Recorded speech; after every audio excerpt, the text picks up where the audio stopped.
අස්වැසුම සම්බන්ධ සියලු දෙනාටම සුබම සුබ දවසක් කියලා ආදරයෙන් ප්‍රාර්ථනා කරනවා. ඔන්න අලුතෙන් අස්වැසුම අයදුම් කරපු අයට සහ අස්වැසුම දැනට තිබිලා නැති වුණු අය වෙනුවෙන් අලුත් නිවේදනයක් රජයෙන් නිකුත් කරලා තියෙනවා. ඉතින් මෙන්න මේ ගැන අද සිරස නිවුස් වල ගියා. ඉතින් මේක මම දැක්ක වෙලාවෙම හිතුවා ඔයාට මේ වීඩියෝ එකක් ඔස්සේ මේක ගෙනල්ලා මේක දැනුවත් කරනවා කියලා. ඉතින් අස්වැසුම සම්බන්ධ මෙන්න මේ වගේ අලුත් විස්තර ඔයාට බලා ගන්න ඕන නම් මගේ channel එක මිස් නොවි තියාගන්න නම් ඔයාට එක දෙයයි කරන්න තියෙන්නේ මගේ channel එක subscribe කරලා තියාගන්න. එහෙනම් පාද තියෙන subscribe button එක උඩ එකපාරට touch කරලා notification bell button එකත් all දාගත්තොත් මෙන්න මේ වගේ news miss නොවි ඔයාලට බලා ගන්න පුළුවන්. වැඩි කතා නැතුව channel එක subscribe කරගෙනම දැන් අපි යමු මොකද්ද මේ අද අස්වැසුම සම්බන්ධ රජයෙන් නිකුත් කරපු නිවේදනය කියලා බලන්න.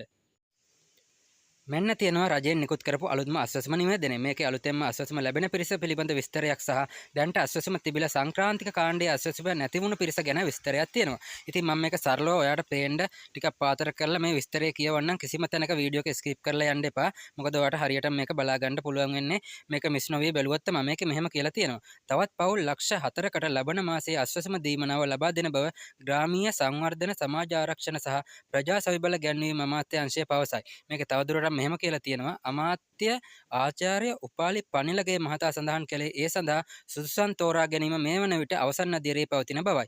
සංක්‍රාන්තික කාණ්ඩයට අයත් පවුල් 4,20,000ක අස්වැසුම් ප්‍රතිලාභය පසුගිය අප්‍රේල් මාසයේ සිට නතර කරන බවද ඔහු ප්‍රකාශ කළේය. මේ වන විට අස්වැසුම් ප්‍රතිලාභය ලබන සමස්ත පවුල් සංඛ්‍යාව 13,80,000කි. ඉතින් මේක උඩට ගියාට පස්සේ දිනේ බලා ගන්න පුළුවන් 2025 6/6. ඒ කියන්නේ අද.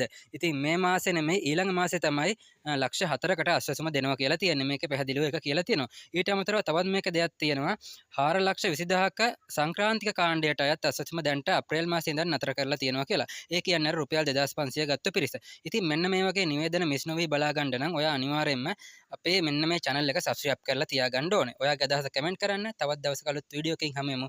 ඔයාලා හැමෝටම සුබ දවසක් වේවා.